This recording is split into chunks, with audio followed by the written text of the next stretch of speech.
విశాఖలో విద్యార్థులు అదరగొట్టారు. వారి కొత్త ఆవిష్కరణతో ఆకట్టుకున్నారు. ఆర్టిఫిషియల్ ఇంటెలిజెన్స్ ఈ రోజుల్లో అనేక విజాలుగా ప్రజల జీవితాల్లోకి ప్రవేశిస్తోంది. ఈ క్రమంలోనే సాంకేతిక నిపుణులతో పాటు నేటితరం విద్యార్థులు కూడా వారి మెదస్సుకు పదును పెట్టి కొత్త ఆవిష్కరణలు ప్రవేశపెడుతున్నారు. విశాఖలో పాఠశాల యాజమాన్యం నిర్వహించిన ఏఐ రోబోట్ ఎక్స్పో ప్రదర్శనకు విశేష స్పందన వచ్చింది. ఈ ఎక్స్పోలో విద్యార్థులు రూపొందించిన రోబోట్ పరికరాలను విద్యార్థులు ఆసక్తిగా తిలకించారు. వాటి పనితీరు, రూపొందించిన విధానాన్ని తెలుసుకున్నారు. ఈ ఎక్స్పోలో ఏఐ శునకం అందరినీ ఆకట్టుకుంది.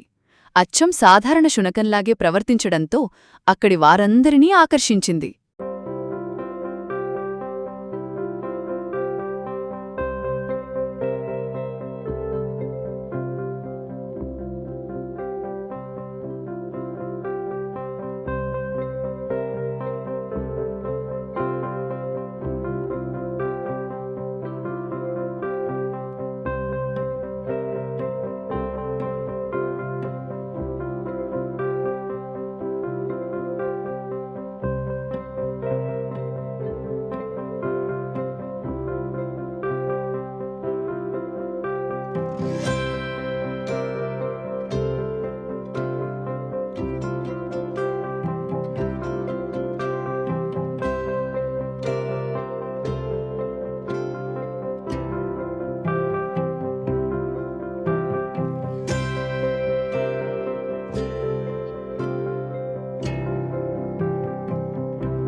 Along with TechieWare, have coordinated to showcase the importance of AI, importance of robotics in future days ahead.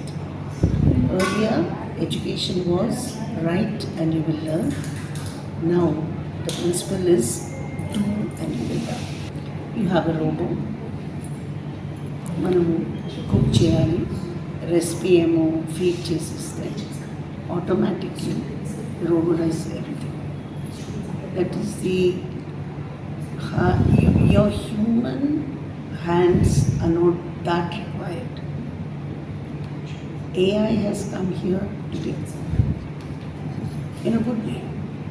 The auto dancing robot is a fun and interactive biped robot capable for various dance moves and producing various sound effects. And I really thank all my teachers, masters, and all my dear friends and giving me this great opportunity. Thank you for giving me opportunity. మేము ఆ devices చేయడం మాకే ఒక shock, ఎందుకంటే మాకు తెలీదు మా capability. And first Perera మ్యామ్కి మేము థ్యాంక్స్ చెప్పాలి. మా కేపబిలిటీ మేము ఈ లెవెల్లో కేపబుల్ అని పెరేరా మ్యామ్ మాకు చెప్పారు. అదొక్కటి నాకు చాలు. ఫ్యూచర్లో కూడా నా జాబ్లో కూడా నాకు ఈ ఎక్స్పీరియన్స్, ఈ 40 ప్రాజెక్ట్స్లో నేను కూడా ఒక ప్రాజెక్ట్ చేశాను, ఇంకా ఇలా నేను కూడా ఒక పార్ట్ అయ్యాను ఈ ప్రాజెక్ట్ అని నేను గర్వంగా చెప్పుకోవచ్చు.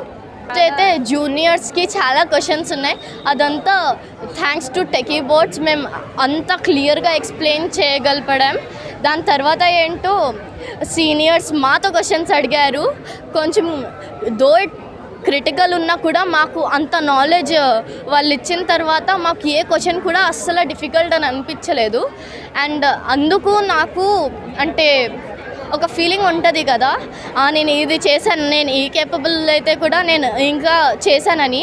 ఆ ఫీలింగ్ నాతో ఎప్పుడు ఉంటుందని ఇప్పుడు నాకు తెలిసింది.